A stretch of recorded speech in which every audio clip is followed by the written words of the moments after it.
Alpha's in the way, Davey. Great Scott! I feel the need for speed. Cowabunga, dude! You're a wizard, Harry. Welcome to the When Harry Met Movies podcast. Ladies and gentlemen, Harry Met Movies podcast with her dad.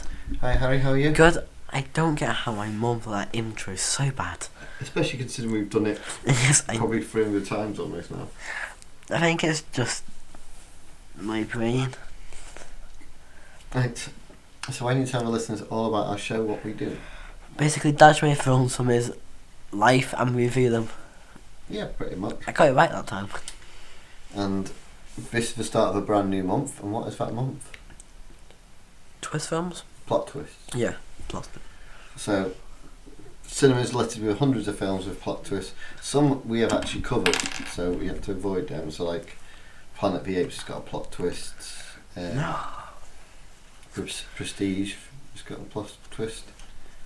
Shawshank Redemption. Yeah. But these are completely different ones. How do we always start our show? By doing a challenge. There you go. So this is where we have 30 seconds to name as many things from a Actually, I'll let you random pick. category. Nice. And Harry gets to go first, and I can't repeat the things that he says. Disney films. Oh, Harry knows this is a difficult one to beat me on. Yeah, and Pixar films. Sick. Are you ready? So 30 seconds to name as many as possible. Go. Snow White, Sleeping Beauty, Tolstoy, Tolstoy 1, wait no, Tolstoy 2, Tolstoy 3, Tolstoy 4, Turning Red, Wall-E, Wreck-It Ralph, Peter Pan, Maleficent, It's animated. 101 Dalmatians, yeah. Hunchback of Notre Dame. I did so bad. We did 12. That's my lucky number. Ready? No.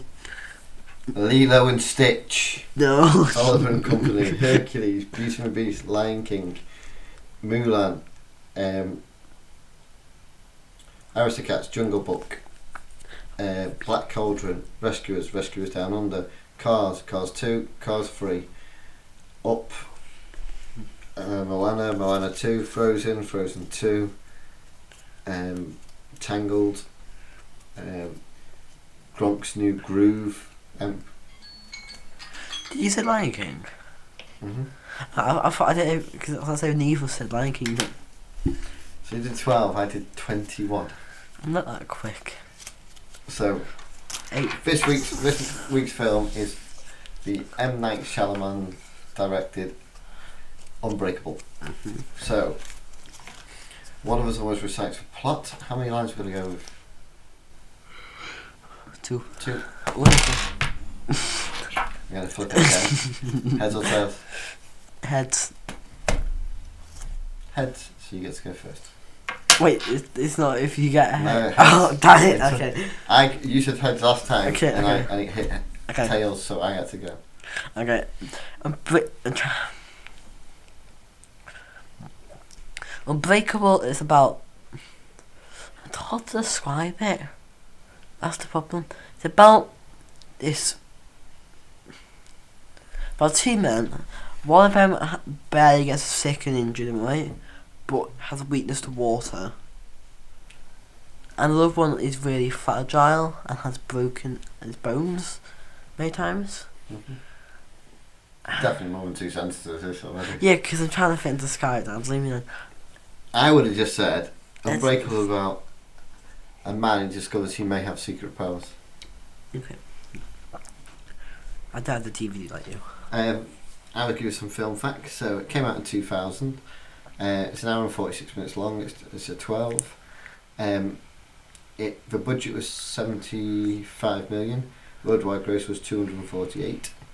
Top 5 films for that year were Mission Impossible 2, Gladiator, Castaway, What Women Want, and Dinosaur. And this was number 14. Dinosaur. So M. Night Shyamalan became quite famous around this time for directing films with twists. It's kind of his thing. It still kind of is. Oh.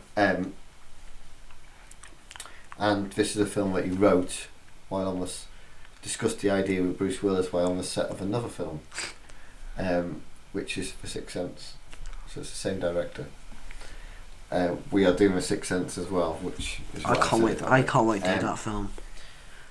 He always wanted Samuel Jackson and Bruce Willis as the two leads. That's how he saw it working. There's a bit at the very, very beginning where Samuel Jackson's character, Elijah, gets given a comic by his mum. Yeah. And she says to him that the comic, this is a special comic because there's a twist at the end. Oh. So she tells you that, which is happens quite a lot in these type of films, where they will actually tell you that something's coming. So if you don't know something's coming, you actually realise. So what they also do is they give them both colours. So yeah, David Dunn. So Bruce Willis's character is called David Dunn, which is quite a common thing that Peter Parker, Bruce Banner, where they give a double-barreled name. So it's both letters are the same. David Dunn, Peter Parker, and also they give him, and he wears green a lot, and Elijah wears purple. Yeah. Which is Samuel Jackson's favourite colour, hence why when he's in Star Wars he gets a purple lightsaber, because it was his favourite colour. David Dunn wears like a rain mac with a hood for two reasons. One, it protects him from water, and two, it almost forms like a cape, so it kind of looks like a superhero. True. The film was actually shot in order, which is very rare as well. So that it kind of built to the twist when they were filming it. So yes, those are the film facts. We always do a pot of questions. I have got a few that I'm going to randomly ask about twists. So, do you want me to ask one of those first, where you'll pick one out? Yeah, I don't like us put in the middle of the cable and where we knock the mic. That doesn't usually stop you. Oi! So, these I'm going to try and ask when we do all the plot twist movies. What clues are there to the twist throughout the film? Did you notice any, or did you think back and think of any, should I say? Well, he goes on about how he also mentions that how he's brittle boned, and then near the end he sort of mentioned that he have you ever been sick and stuff. So I guess that could be hints. Yeah, and also a couple of times he mentions about how that villains are often, there's two types of villains. There's the physical type and then there's clever type, and the clever type's like the opposite of the hero. So he's kind of indicating that, and also like he does keep making a point that there's the opposite end of the scale to the hero. So if he's on one side, he'll be on the other side, sort of thing. Yeah. Cool. What was the film like? I can't speak to him. It's weird because you don't obviously realise he's a villain until later in the thing. Obviously, I've rewatched this a few times, so obviously I always know. I think he plays it really well because he's playing it like he's a friend, but actually when you're really watching it, you can see that he's pulling the strings, sort of thing.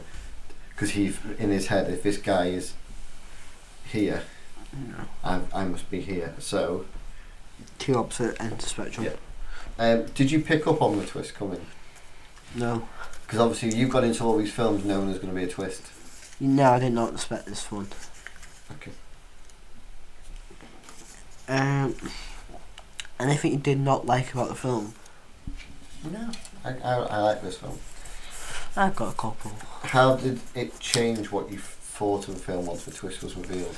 I think it's a good twist. I think it makes sense because they're two opposites and stuff. Okay, go on. And also, it basically at the beginning he's in the what's it? He's in a train crash, is it? Yeah. And he's the only survivor, and then you find out he caused loads of these accidents. So basically, just not a nice person, so he would go. Does it improve the film, the twist? Yeah.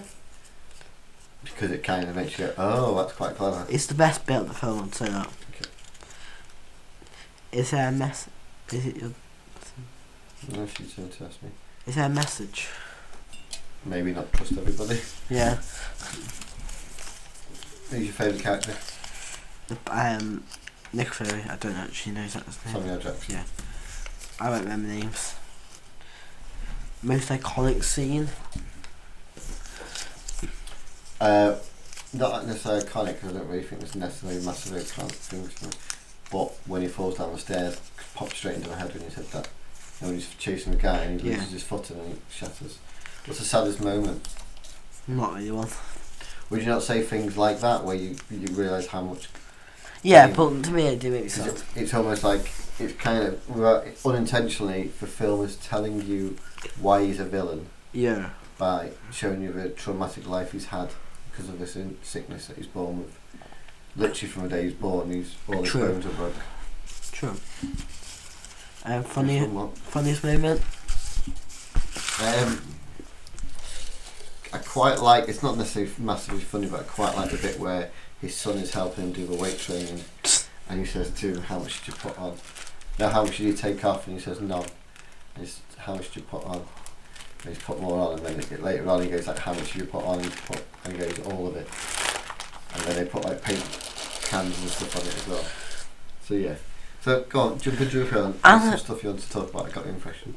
This film to me is not bad, but it's not the greatest. There's not a lot happens until the twist to me. It's just like glimpses of his past, and then glimpses that he has these powers, but nothing actually happens that much until he gets invited to the opening of his art gallery. Well, that's kind of a point of it. It's kind of a slow burn film, and all of a sudden it's like a rack but like go, oh, it's just like a little bit of a fight scene near the end. Would you call it a fight scene? I don't think no one can fight. Sorry, but his bones that weak. I don't think he can. No, when he goes into there's the guy he bumps into a guy in the train station. And he's gone into a house and he's killed the parents. Oh yeah. And he goes and rescues them. Oh yeah, that scene. Yeah, that was probably one of my favourite scenes. Cause I think it's just so cool seeing him. In regards to this film, why do you think Elijah? Do you think Elijah knows that there's somebody out there? Do you just think he's clutching onto it too? Clutching onto it. He's clutching onto any hope he has left. Is that why you think he wants to find him? Yeah. Because it gives him a purpose. Almost. Yeah, it gives him a purpose to not. Do you think it sets up sequels? Do you not? No, because like Elijah's clearly gonna be in prison. I'm sorry, but if he's destroyed. But would this not be, if in a normal world, would this not be an origin story of a superhero? Yeah, but also if. So if this was like Superman, that would be the origin of how he became a Superman. True. The reason I ask is because there is sequels. Is there a twist in each of them? Kind of. Well, I've only seen one. I haven't seen the second. Hmm. There's one called Split and there's one called Glass. Oh. Unbreakable, Split and Glass. Go on, can I talk? I think what else to say. I think like I like Elijah in it. I think his little collections. It reminds me a lot of you. Why? Because you get comics. Yeah, and like when he goes into the back and like there's racks of comics and like that'd be you, Sue. That'd be like a comic shop. That's just what it is. I like the comic books scene. When he goes to the comic book shop, and he pretends he's asleep or something. No, he just sits there, he doesn't move. He pretends like he's. And then he's calling the police and he sees the comic like, I'll hit this one. Basically, what it is that he's assumed that the person at the other end of the spectrum would have any weaknesses. Well, that's never the case with a superhero. All superheroes do have some form of weakness, because otherwise it's never a fair fight. Even Superman has a weakness. A rock. Which all his villains always have somehow. Wouldn't you if you were going to try and fight him? Yeah, but it's on a dead planet. I don't really know how they're getting. So I quite like how it's built. I really used to like this when I was younger, because I like how. So I'd have been 20, so I would have been a bit older. But I like how. A bit older. It's like only like 5 years, Harry. It's not a massive. Yeah, so. It's like I like how you're not quite sure where it's going, And I like the concept of it, but the idea that if there was somebody who had this really bad illness, there'd be somebody that was the other side of it. Is that And there's a logic to that, isn't there? is that a real illness like these two have? Yeah. But he has, yeah. So that's the point. There is an illness where you can get this where you have brittle bones, and he's. So there is a logic that if somebody was that end of the spectrum, somebody would be the other end of it. That would suck. Like, imagine you can't even like hold something heavy for a while. So I think the idea is it being so isolated from life and the world, it turns to bitter, dark. Yeah. Sad.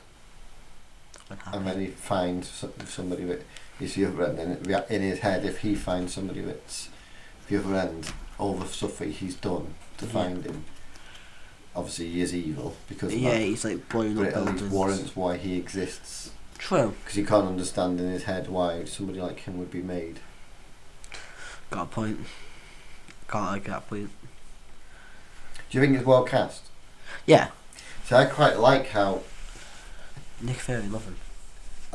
Elijah's, like Samuel L. Jackson's character, he's a very interesting one, isn't he? Yeah. But isn't that what villains generally are in comics? Yeah, and always interesting as a superhero. So it's almost, that's like almost so really, I know it sounds daft, but as you're watching it, you should see it coming. Yeah. Because the more you watch, when you really think about it, that's kind of really obvious. Yeah. Even like he's wearing purple, he literally explains to you that there's always two bad types of bad guys, the henchmen of the brains. True. Which one would you be? Don't know. Which one do you think it'd be? Not sure. Okay. The builder. What? I think you'd be like the person who makes fix all the vehicles or something. Why? Just because you have like the Like experience. it was nothing like building. Yeah, it is. Fixing things. You could probably build a house, you know. No. It's like a dot Lego. Just get the bricks and stack on top of each other. So would you like to rate this? Yeah. I'm intrigued on this one. So we rate our films out of 5. 5 being a perfect example of a genre, 4 being an excellent film, 3 being a recommendation, 2 maybe give it a watch if it's on TV, and 1 is an avoid. So Harry always goes first. I'm giving this a solid 3.5. That's not a solid number, Harry. Oh yeah, sorry. Right. Give a solid number, give a solid number. No, I'll give it 3.5. My head just went days. I was like, okay. Right, so Harry's gave it a 3.5. I always write a letterbox review just after I Follow down. watch it, so I always remember. So, when plot twists almost became a genre of its own, Knight was the director at the forefront of the genre. A movie where to start with, you never quite know where it's going, but it's a great journey. I loved this movie when it was released, and I'm happy it has aged well. So don't think it's aged badly at all. No. And I gave it 4, so it's 3.75. I'll accept that. I get that. Yeah, I just don't think. Do you think this? So this is also something which is I will ask on these afterwards. Yeah. Do you think it's rewatchable? Not for a while. Would you not kind of want to watch this to see if it's Yeah. an obvious thing? So one of the best things about plot twist films is when you watch them with someone that doesn't know the twist, is to see if they see it coming. So when we watched The Prestige, I sat and watched that, and I remember when I first ever watched it, and then I sat and watched it with your mum, and I sat there thinking, how has she not picked up on the twist? Which one's the Prestige again? The Magicians. Oh yeah. And I do think some of the ones we're watching, you'll find that's going to, when we talk about them, that'll probably happen quite a lot, where we go, oh, is this a twist, or is this... Yeah. Will you see it coming? So far, I'm afraid, spoiler for everyone, you didn't see any of them coming. How many have we got to record One now? more. One more to watch. You know. Yeah, we're going to record these and we'll watch the other one. So We're very ahead.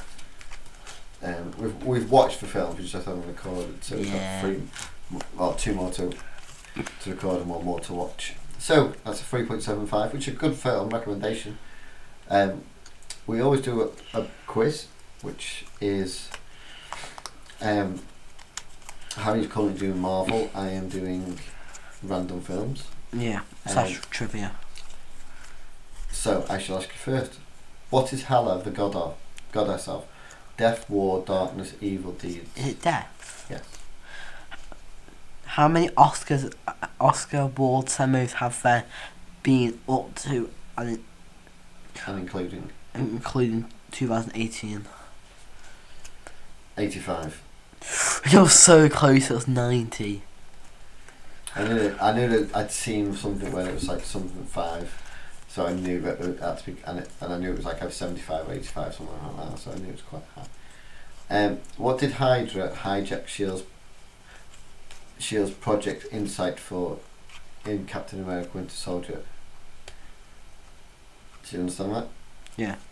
It's research, it's army, it's money, it's helicarriers. It's research, isn't it? No, it's just, Helicarriers. yeah. First answer's anyway. Steve McQueen made his scene debut in which 1958 movie? I don't know if I read that right, but I think it's just his name, but yeah. Steve McQueen made his screen debut in which 1958 movie? Yes. It can't be The Great Escape. He must have been in a film before that. On the waterfront? The Blob. Oh, right, okay, no, I wouldn't have got that. Who does Thor give rule over Asgard to at the end of Avengers Endgame? Fandral, Volstagg, Valkyrie and Sif. Valkyrie. Which sport features in the movie Blades of Glory? Ice skating. Finger skating. Yeah. Figure skating, it's a type of ice skating. Okay, I didn't know. I thought it sounds like fingers. What is Peter Quill's outlaw alias? Space Duke, Star-Lord, Galaxy Thief, Cosmos King. What? Oh, Star-Lord. That was so I difficult. can't win. I can't. Which is, maybe you can pull it back. I can't. No, yeah, you can't. Which is the name of the author for Jack Richards' books? What was the author of Jack Reacher's book? Do you want me to answer that? Who's Jack? When I've got the entire collection set over on that shelf. I don't know who What's the author of the Jack Reacher books? It's Lee Child. Yeah, but I don't know what Jack Reacher is, do I? Oh, the entire. What is it? It's a series of books. There's films, but there's a TV series now as well. What are the books about, Dad? Give the books to me. So basically, he's an ex-military police officer. Okay. And he leaves the army. And he just, because he's so used to being told where he has to be, because he grew up in the army, because his dad was in the army. Yeah. It's the first time he's allowed to go wherever he wants, so he literally goes wherever he wants, and he just walks around the US, and because he's because he's massive and he's really clever police detective essentially, he can't not get involved when things happen. And so that's what he does. He gets involved, and so what the negativity? I can't believe doing a Jack Reacher spill on this. So the films are Tom Cruise, like from Top Gun. Yeah. The problem is that he's like my height, and the guy is meant to be like about the size of a door. That's not a human size. That's like 6'6". And he is not. And the series. So there's 2 films, and he plays the mental side of him right in the films, Tom Cruise, but it's the physical thing is such a big part of the books. Now the books are now a TV series, and in the TV series they've cast somebody. How like? I'll show you a trailer in a minute of this TV series. I'm generally like concerned how tall that is. Okay. So I'm just like. But yeah, so Lee Child is the guy that writes, and there's about 25-30 books. There's a lot. Have you read them all? No, I've got most of it. I'd say I've got about 23, 24 of the books. Are you gonna get the rest? Yeah, probably. Okay, that's some birthday ideas. No, I've got too many books to read, so I don't want to buy any more books. He says this, but. So yeah, so that's a bit of a side thing on Jack Reacher. But I like Jack Reacher. Maybe it should be a TV program after you watch Criminal Minds. Yeah. I'm also. Or when you need a break from Criminal Minds. Also, I want to watch SWAT. We just got Morgan in it. Yeah, it's not great though. It's alright. It's not the same. I know. Right, so we also do this thing where we have a minute to try and describe something to somebody else. Oh no. Oh no. And these are just characters, so I'm not really sure Who's going first? what they will be. Dad can do his lovely impressions. He's very good at doing impressions. You can't name the film they're from, and you can't name the actual person. So if it's like Tom. Yeah, if it's Jack Reacher, I couldn't say Jack Reacher and I couldn't name the film. What about the actor? You can name the actor, yeah. If I know the actor, yeah, I don't know any actors. That. Right, do you want me to go describe first, or are you going to describe first? You can describe first. 'Cause I'm terrible at this. Okay. Ready? Go. Boop boop. Goes back in time in a car. Doc. Other one.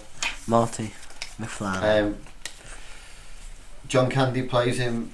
He goes to someone's house and he makes pancakes with a big shovel. And he was in Home Alone in the Uncle Bob. Yeah. Small hero with a guy with a sword, saves a baby. He-Man. Saves a baby, or Willow. You see my struggle.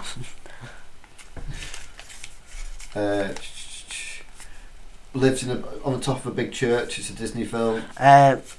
Cosmo. Yeah. I can't say his whole proper name. Finch. Santa, I know him. Elf. But the main character. Is that his name? Elf is not his name. No. It is. Oh, it's not. Thanks for wasting all that time, buddy. We got 2. I think I can do better. Yeah, I think you can. I don't think I can. Is it? Yes. Thank you. Buddy the Elf. Okay. I thought it was just Elf. Tiny Tim. I'm trying to think what film I've got that from. Oh, it's from Muppets Christmas Carol. Wow, I forgot the Muppets. Wow.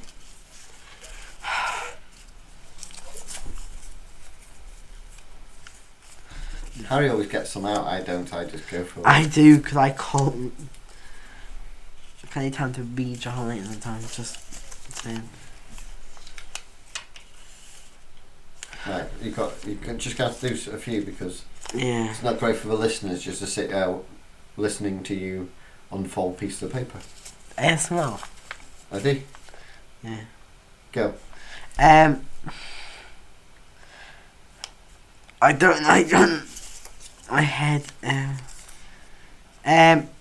Has a famous toy line. You probably had them as a He-Man. kid. Yeah. You've unfolded loads and you're not using any of them. Yeah, 'cause I can't read.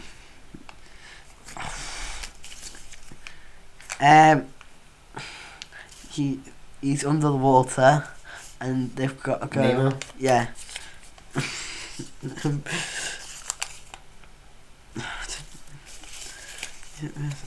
I don't. You know some of these, you can read some of these, you're just not even trying. Has a whip. He goes into tombs. Indiana Jones. Yeah. I can't. Okay. At least I attempt them. I do. 3. Yeah, I got more You than could have done I just couldn't understand the whole name. John McClane. Yeah, Mrs. Frisbee, you could have done that. Terminator. Oh, is that? That's all. That's an What's Mrs. Frisbee You from? wouldn't guess that. Maverick, that's from Top Gun. Mrs. Frisbee, that's a nymph. I tried to describe it, but I just. Mouse. Oh yeah, because I was trying not to say rat, but then it could secret. She's a mouse. Yes, oh yeah, she is. So we got 3. So so much for you being much better than me. I got more you. 1. Still confident. And how much was that down to me just guessing? You went whip and I got Indiana Jones straight off. Yeah, because I could have done the famous line actually. Yeah, you could have done anything. It belongs in the museum. Right. So, usually that goes better than that. We've not done it for a bit. Harry just takes forever to open on them and decide not to read it. I struggle to read. I actually do. No, but you don't even attempt to actually do the ones you can read. Because I can't understand that I'm writing. No, but the ones you could read, you could have understood. Yeah, I attempted. Anyway, listeners, I do apologise. That's our show in a nutshell.